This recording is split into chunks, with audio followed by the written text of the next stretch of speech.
আসসালামাইকুম বন্ধুরা, রেস্টুরেন্টের স্টাইলে চিকেন স্যুপ করা হচ্ছে। প্রথমে পেঁয়াজ পেস্ট,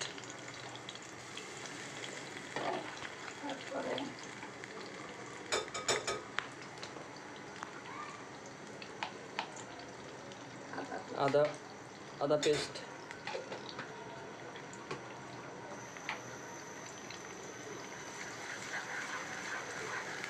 এটা ভালো করে মিশিয়ে নিতে হবে।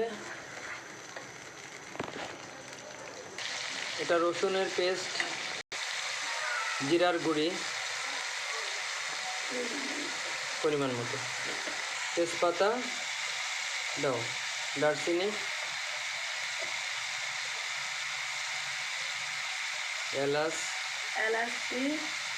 এলাচি, গোলমরিচ গুঁড়া এবং লং, এগুলো ভালো করে মিশিয়ে নিতে হবে।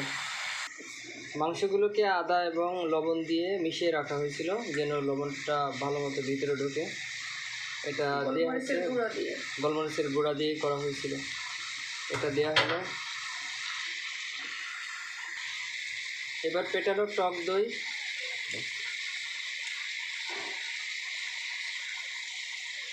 ওয়াও, দিয়ে দাও। একটু কষানো হচ্ছে, কষানোর পরে অন্যগুলো দিতে হবে। অন্য গাজর,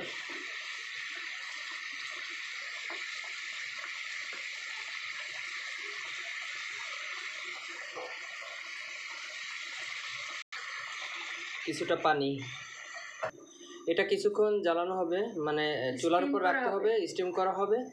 তারপরে একটা অবস্থায় আসলে তখন অন্য কিছু দিতে হবে।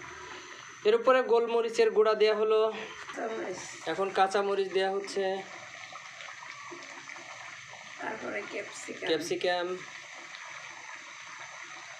এটা তো মনে হয় ধরবে না, ধরবে? আচ্ছা, দিতে থাকো। সব কিছু ভালো করে জ্বালানো হচ্ছে, একটু মেশানো হচ্ছে রান্নার মতো করে। এরপরে আরও কিছু আছে, সেগুলো দিতে হবে। এখন দেওয়া হচ্ছে, এটা কি? এটা হচ্ছে কেওড়া জল। কেওড়া জল দিতে হচ্ছে। কেওড়া জল দিচ্ছে 1 চামচ। লেবু রস,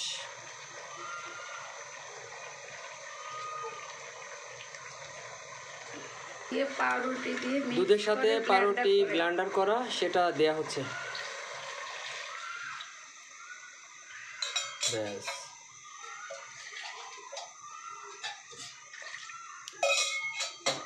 এটা যে চিকেন স্যুপ করা হচ্ছে, এটা পরাটা দিয়েই খেতে হবে। পরাটা দিয়ে খাওয়ার জন্য এইভাবে তৈরি করতে হয়।